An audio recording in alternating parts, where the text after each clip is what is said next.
बिस्मिल्लाहिर्रहमानिर्रहीम। अस्सलाम वालेकुम नाज़रीन, आप यूट्यूब चैनल देख रहे हैं। मैं इमरान खान हूँ।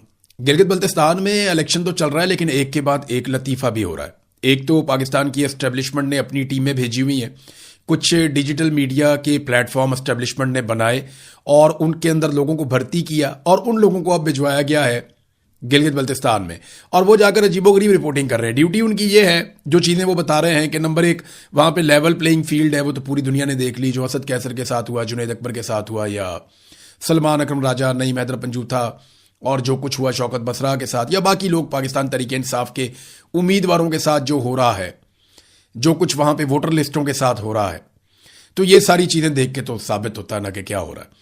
बहरहाल ये साबित करने के ऊपर तुले कि मुकम्मल आज़ादी है, जो मर्जी करो। वहाँ पे गिलगित बल्तिस्तान में आप जितने मर्जी झंडे लगाओ, पाकिस्तान तहरीक इंसाफ के, आपको रोकने वाला कोई नहीं है। तो वहाँ पे ये तासुर देने गए हैं कि लेवल प्लेइंग फील्ड है, हालांकि लेवल प्लेइंग फील्ड नहीं है। नंबर दो, ये वहाँ पे खबरें दे रहे हैं कि जनाब टिकट पाकिस्तान तहरीक इंसाफ ने दुरुस्त नहीं बांटे। भाई पाकिस्तान तहरीक इंसाफ टिकट जिसको मर्जी दे, आप इलेक्शन तो लड़ने देना। भाई धांधली करने का तो कोई जवाब नहीं होता। भाई टिकट दुरुस्त नहीं बांटे, तुम लोग जाके 2 टके के छोटे छोटे सहाफ़ी हैं, ये जाकर फैसला करेंगे कि पाकिस्तान तहरीक इंसाफ ने टिकट ठीक दिए हैं या टिकट गलत दिए हैं। सारी जिंदगी इन्होंने सियासत, कोई काउंसलर का इलेक्शन नहीं लड़ा, और ये फैसला करेंगे टिकट ठीक दिए या गलत दिए। इमरान खान ने जिसको भी टिकट दिए थे ना, या उसकी पार्टी ने, 2024 के इलेक्शन में वो सारे जीत गए थे। वोट इमरान खान का। इस वक्त सिचुएशन कोई और है, टिकट विकेट का मामला नहीं है। देखो, शेर अफजल मरवत जैसे लोग जीत कर असम्बली के अंदर पहुंच गए थे, तो वो टिकट इमरान खान ने, उनकी पार्टी ने टिकट ही दिया हुआ था ना। बहुत सारे लोग खुद ये कहते हैं कि हमारी तो औकात ही नहीं थी, हमें तो इमरान खान साहब ने टिकट दे दिया या उनकी पार्टी का टिकट मिल गया तो हम जीत गए। नंबर 3, ये तासुर दे रहे हैं कि नून लीग और पीपल्स पार्टी बहुत ज्यादा मकबूल है। मैं अभी देख रहा था, नून लीग के वफाकी वजीर बैठे हुए थे, साथ में कैप्टन सफदर भी था, तो 4 लाइनें थी लोगों की, जो लोग बैठ के उनकी बात सुन रहे थे और वो लाउड स्पीकर के ऊपर जनाब तकरीर कर रहे थे। जितने लोग बैठे हुए थे ना, उनसे एक कमरे के अंदर बैठ के भी बात हो सकती है, या जितने लोग बैठे हुए थे एक हॉल के अंदर, कमरा नहीं तो चले हॉल लगा लें, एक हॉल के अंदर बैठ के बात हो सकती है, बगैर माइक के, स्पीकर के, लाउड स्पीकर के बगैर भी बात हो सकती है। और एक ये तासुर दिया जा रहा है कि वहां के लोगों को कोई एतराज नहीं है जो कुछ भी हो रहा है। ये तो पता चलेगा जब आप धांधली करेंगे और वहां पे जुड़लू फेरेंगे, तो उसके बाद क्या होता है। तो एक के बाद एक लतीफा आ रहा है। अभी कैप्टन सफदर साहब जनाब एक तकरीर कर रहे थे, जिसका मैंने आपको हवाला दिया। वहां पे खुरम दस्तगीर बैठे हुए थे, आबिद शेर अली थे, अमीर मुकाम थे, और दीगर कुछ और लोग भी थे। ये फेडरल मिनिस्टर्स हैं, ये लोग वहां पे मौजूद थे। और कैप्टन सफदर ने तकरीर करते हुए भारत के 100 तैयारे गिरा दिए। यानी कैप्टन सफदर की तकरीर की समझ नहीं आती, कभी इधर को जाता है, कभी इधर को जाता है, कभी उधर को जाता है, कभी बदवा देते हैं शरीफ खानदान को, कभी जरदारी को बदवा देते, कोई समझ नहीं आती कैप्टन सफदर जा कहां को रहे। कभी ये कहते हैं जिसने पाकिस्तान को लूटा या अल्लाह उन्हें बर्बाद कर दे, साथ ही मियां साहब की तबीयत खराब हो जाती है, वो जनेवा चले जाते हैं। तो कैप्टन सफदर की तो बदवा भी बड़ी खौफनाक लगती है। बहरहाल कैप्टन सफदर ने कहा, जी भारत के 100 तैयारे तबाह कर दिए हमने लड़ाई में।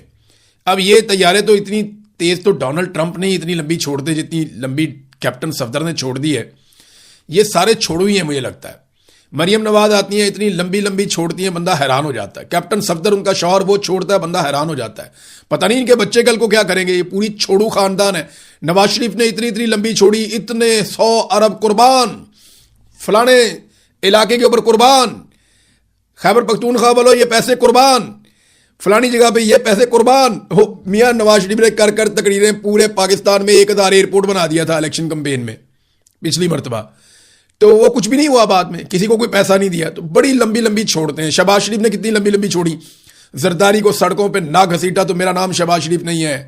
फिर शहबाज शरीफ ने एक और बड़ी लंबी छोड़ी, अपने कपड़े बेच दूंगा, कौम को गरीब नहीं होने दूंगा। उसके बाद हमने देखा कि बड़े बड़े डिजाइनर सूट पहन के वो आसिम मुनीर साहब के साथ वॉक करते हुए टिकटॉक बनाते हैं, और वो टिकटॉक जनाब हुकूमती अकाउंट्स, वो पूरा पैसा खर्च करते हैं, पूरा जोर लगाते हैं उनको वायरल करने के लिए भी।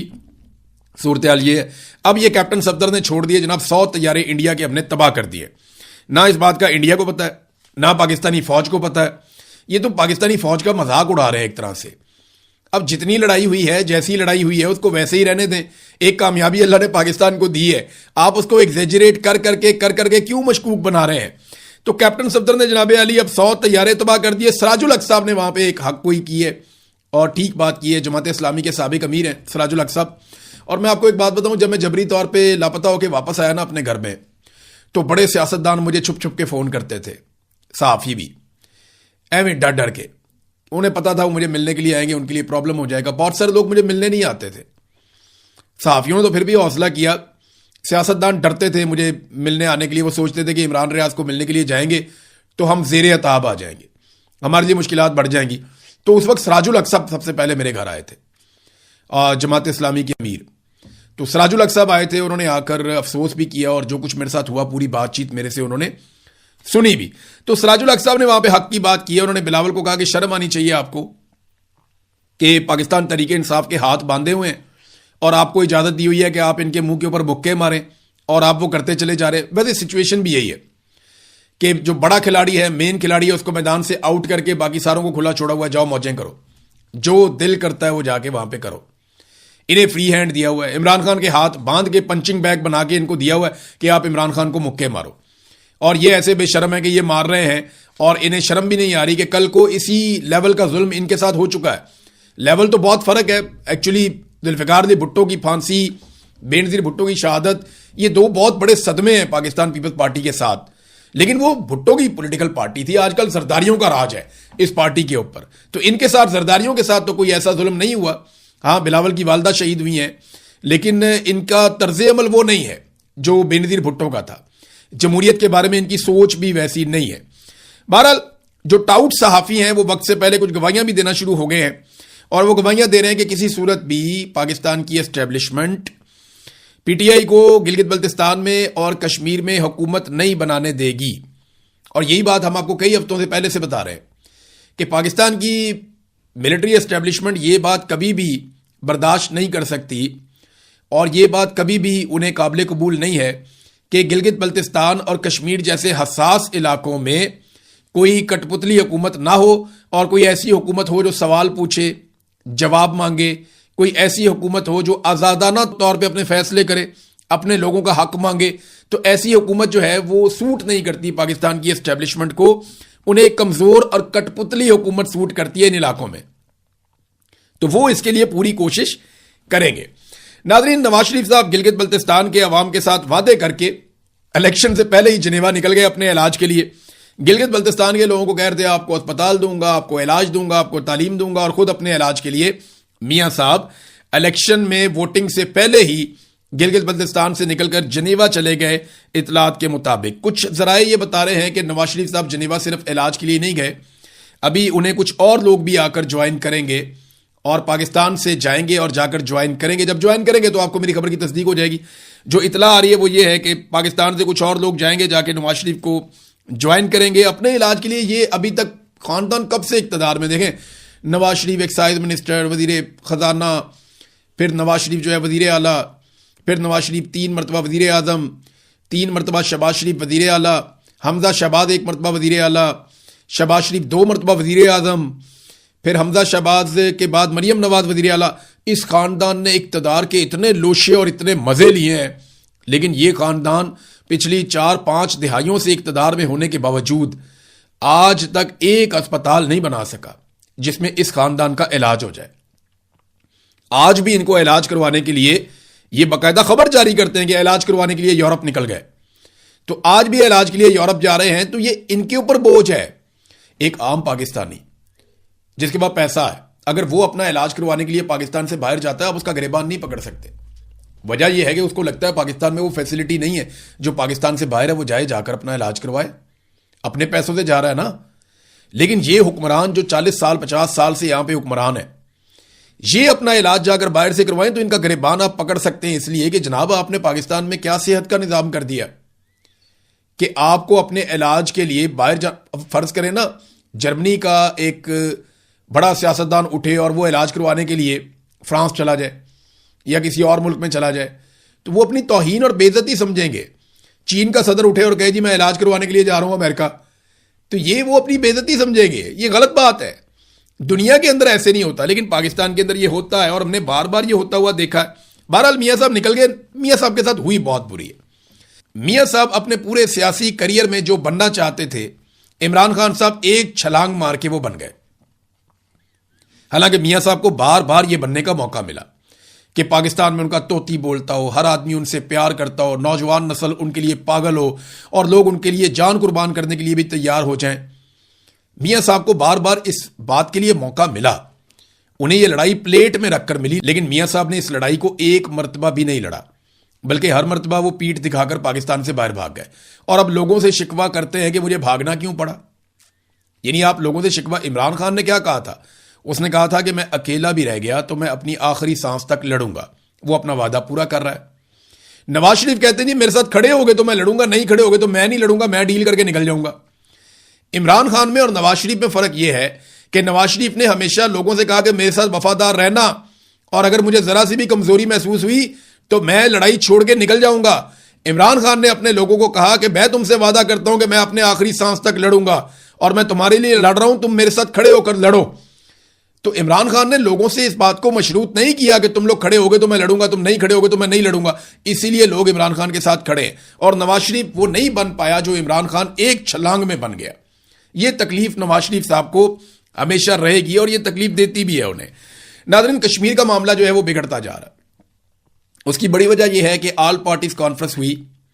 मेन मुतालबा यह है कि जो 12 महाजर नशिस्तें हैं आजाद कश्मीर में, ये बंदे चुनकर लाए जाते हैं पंजाब से और बाकी सूबों से। 9 सीटें तो सीधी सीधी पंजाब से आ जाती हैं, 3 बाहर से आ जाती हैं। तो ये 12 बंदे दाखिल किए जाते हैं आजाद कश्मीर में। इन बंदों को आजाद कश्मीर के बारे में कुछ पता नहीं है। इनमें कई ऐसे भी होते हैं जो मकामी जुबान में बात भी नहीं कर सकते। ये बिल्कुल गूफ किस्म के लोग होते हैं। इनके जाली कागजात बना के एस्टेब्लिशमेंट इनको हमेशा जितवा कर वहां असेंबली में पहुंचा देती है और इनके जरिए से वो आजाद कश्मीर में बड़ी बड़ी वजारतें इनको देकर पूरा निजाम कंट्रोल करते हैं। इनके वोटों से हुकूमत बनाई जाती है और इनके जरिए से अपनी मर्जी की हुकूमत चलाई जाती है। एस्टेब्लिशमेंट का एक ऑफिसर बैठ के अपने दफ्तर से पूरे निजाम को इन 12 लोगों के जरिए से कंट्रोल करता है। आजाद कश्मीर के लोगों ने इस नुक्स को पकड़ लिया और उन्होंने कहा जी ये 12 नशिस्तें हमें नहीं चाहिए, इनके ऊपर हम कंप्रोमाइज नहीं करेंगे। हुकूमत ने कहा जी हम कम कर देते हैं। उन्होंने कहा जी कम नहीं करनी, हराम काम एक भी हो या 12 हो वो हराम ही है, हम एक सीट भी तस्लीम नहीं करेंगे।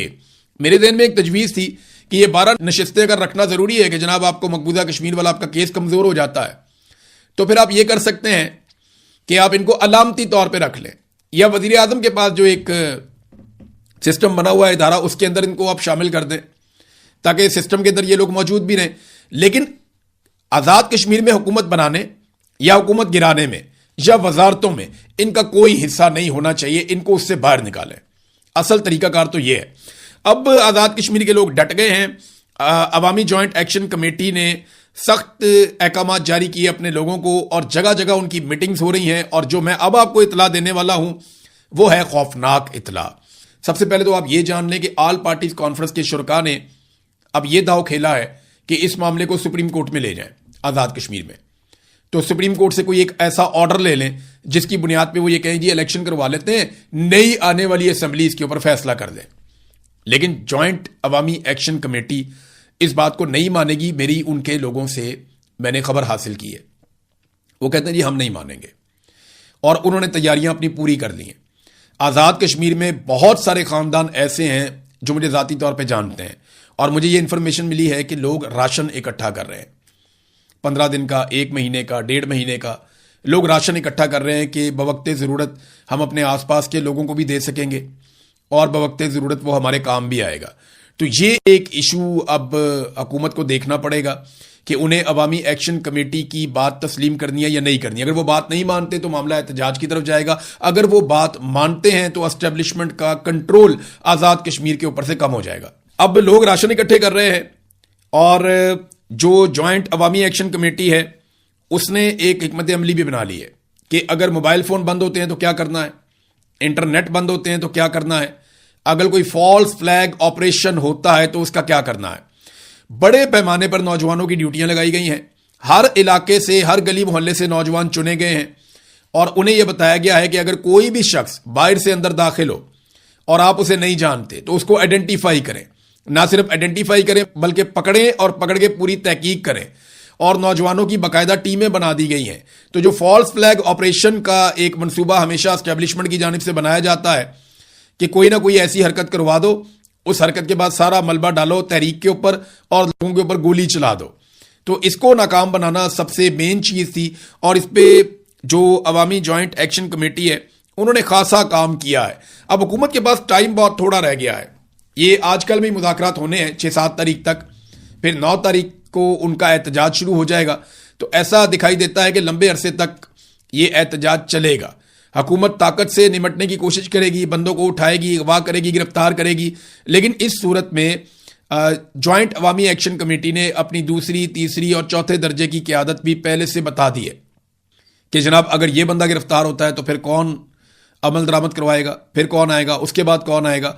और ये क्योंकि अवाम में से है ना, तो अवाम ने ही फैसला करना है और इसके फैसले ऊपर से नीचे नहीं होते, नीचे से ऊपर होते हैं। हर गली मोहल्ले की सतह के ऊपर ये जॉइंट अवामी एक्शन कमेटी की मीटिंग होती है। उस मीटिंग के अंदर जो डिसीजन होते हैं वो ऊपर पहुंचते हैं और उसकी बुनियाद के ऊपर जो इनकी क़यादत है वो फैसला करती है। पीछे हटने का इनके पास रास्ता नहीं है। मैंने कहा जी कोई रास्ता आपके पास पीछे हट सकते हैं? उन्होंने कहा जी नहीं, हम पीछे नहीं हट सकते। वैसे अगस्त में इनके इलेक्शन होने चाहिए उसूलन, और इलेक्शन के हवाले से एक सवाल मैंने किया तो मुझे ये पता चला कि अभी जो जॉइंट अवामी एक्शन कमेटी है उसने कोई ये फैसला नहीं किया कि वो कभी इलेक्शन लड़ेंगे, लेकिन उन्होंने ये भी नहीं कहा कि वो इलेक्शन नहीं लड़ेंगे। बहुत मुमकिन है कल को जब चीज़ें ठीक हो जाएं तो ये इलेक्शन लड़ने के लिए आए और एक ऐसा अलायंस बने जो पाकिस्तान की मिलिट्री एस्टेब्लिशमेंट से कंट्रोल से बाहर हो। देखिए, अगर एस्टेब्लिशमेंट के कंट्रोल से बाहर आज़ाद कश्मीर में हुकूमत बन जाती है ना, तो ये अब तक की सबसे बड़ी उन्हें शिकस्त हो जाएगी, क्योंकि अभी तक उन्होंने वहां पे कठपुतलियां ही चलाई हैं। नाजरीन ने एक और बड़ी अजीबोगरीब और भोंडी हरकत की पाकिस्तान की हुकूमत ने IMF के कहने के ऊपर। फैक्ट्रियों ने जो मीटर लगाए हुए हैं, यानी सनती यूनिट जितने भी हैं पाकिस्तान में, उन्होंने अपने अपने मीटर लगाए हुए हैं, वहां से बिजली वो खरीदते हैं। अब हुकूमत ये कह रही है कि जो कम बिजली खरीदेगा और उसने सोलर लगाया हुआ है और कम बिजली खरीद रहा है, हम उसके ऊपर फिक्स्ड चार्जेस लगाने जा रहे हैं। मिसाल के तौर पे आप पहले 5000 यूनिट इस्तेमाल करते थे, आपने बाद में सोलर लगा लिया और बहुत ज़्यादा सोलर लगा लिया, तो अब आप 3000 यूनिट इस्तेमाल करते हैं और साथ आप सोलर से बिजली बनाते हैं, तो फिर आपके ऊपर फिक्स्ड चार्जेस लगा दिए जाएंगे। ये IMF ने कहा जी बहुत पैसा वसूल करो इनसे। अब सनतकार जो है वो परेशान हो गए। हम्माद अदर साहब ने इसके ऊपर जो है वो आंखें खोलने की कोशिश की। उन्होंने कहा ये हुकूमत एक पागलपन कर रही है, इनको आइडिया नहीं है क्या करने जा रहे हैं। ये जो इस वक्त बिजली कम इस्तेमाल हो रही है सनतों में, ये इसलिए कम इस्तेमाल नहीं हो रही कि सनतकारों ने सोलर लगा लिए हैं। ज्यादातर सनतकारों ने तो सोलर लगाए भी नहीं, तो वो भी कम बिजली इस्तेमाल कर रहे हैं। कम बिजली इस्तेमाल करने की बड़ी वजह यह है कि मार्केट में खरीदारी नहीं हो रही, खरीदो फरोख्त कम हो रही है, लोगों की चीजें बिक नहीं रही, इसलिए सनतकार कम चीजें बना रहे हैं और वो कम बिजली इस्तेमाल कर रहे हैं। अगर वो ज्यादा चीजें बनाएंगे तो ज्यादा बिजली इस्तेमाल करेंगे, ज्यादा लेबर लगेगी। कम चीजें बनाएंगे तो कम बिजली इस्तेमाल करेंगे। लेकिन हुकूमत कह रही है कि कम बिजली इस्तेमाल करना भी अब एक जुर्म है, इसके ऊपर आपको इजाफी चार्जेस देने पड़ेंगे इन केस के आपके पास सोलर लगा हुआ है। तो ये एक पागलपन की हद तक जा रहे हैं और बहुत सारी ऐसी सनतें हैं जिन्होंने सोलर नहीं लगाया फिर भी वो अपनी आधी बिजली इस्तेमाल कर रही हैं। वजह यह नहीं है कि सोलर, वजह यह है कि सारिफीन मौजूद नहीं है जो चीज़ों को खरीदते हैं और लोगों की कुव्वत खरीद बहुत कम हो गई है। ताजरों ने पिछले दिनों इस्लामाबाद में आकर यह बताया कि 70% हमारी सेल में कमी हुई है पाकिस्तान में, जो इंतहाई अलार्मिंग है। नाज़रीन, इमरान खान साहब के मंसूबे एक के बाद एक बंद किए जा रहे हैं। अभी एक खबर दी है शहजाद प्राचा साहब ने, वो ये बताते हैं कि शहबाज शरीफ हुकूमत ने इमरान खान दौर में कायम किए गए नया Pakistan housing and development authority को बंद करने की मंजूरी दे दी है। इससे लाखों घर बनाए जा रहे थे गरीबों के लिए और जून 2022 तक हाउसिंग फाइनेंस के लिए 120 अरब रुपए भी जो प्राइवेट बैंक से उन्होंने कर्जे वगैरह दिए थे, तो गरीब लोगों के लिए बहुत सारे मकानात बन रहे थे। आपने देखा होगा बहुत सारी जगहों पे ऐसे प्रोजेक्ट अक्सर सोशल मीडिया पे आते हैं कि ये इमरान खान साहब बना रहे थे, ये तकरीबन बने हुए घर हैं, इसको काम को यहीं पे रोक दिया गया है, ये यहीं पे पड़ा हुआ है इसलिए कि ये इमरान खान का प्रोजेक्ट है। अगर ये घर लोगों को मिलेंगे तो इससे इमरान खान साहब को सियासी फायदा होगा, लिहाजा प्रोजेक्ट को रोक दिया गया।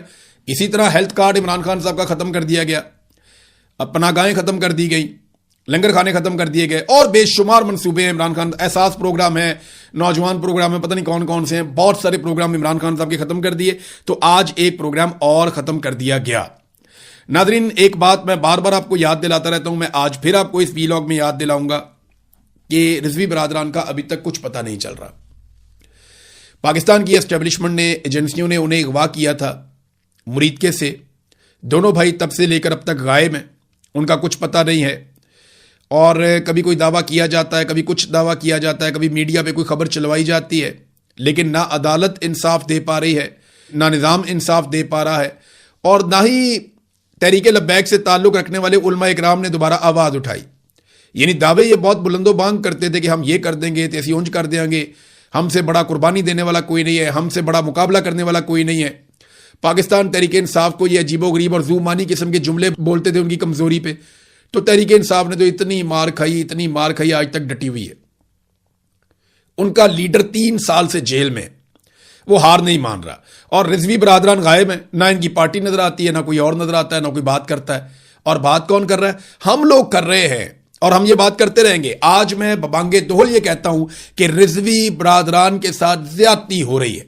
हालांकि उन्होंने हमारे साथ बहुत ज्यादती की, मेरे साथ खास तौर पे, मेरे साथ तो फिजिकली भी लड़ाई की इन लोगों ने, लेकिन इसके बावजूद मैं कहता हूं कि इस जमात के साथ और इसके लोगों के साथ खास तौर पे रिजवी बरादरान के साथ ज्यादती हो रही है, क्योंकि जबरी तौर पर आप लापता नहीं कर सकते।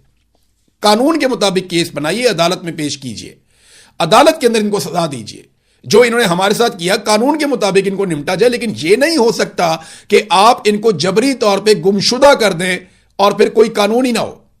यह मुल्क है, कोई जंगल नहीं है, तो जंगल की तरह मुल्क को ना चलाएं। इसलिए हम आवाज उठाएंगे हमेशा रिजवी बरादरान के लिए। अब तक के लिए इतनी, अपना ख्याल रखिएगा, अपने चैनल का भी। अल्लाह हाफिज।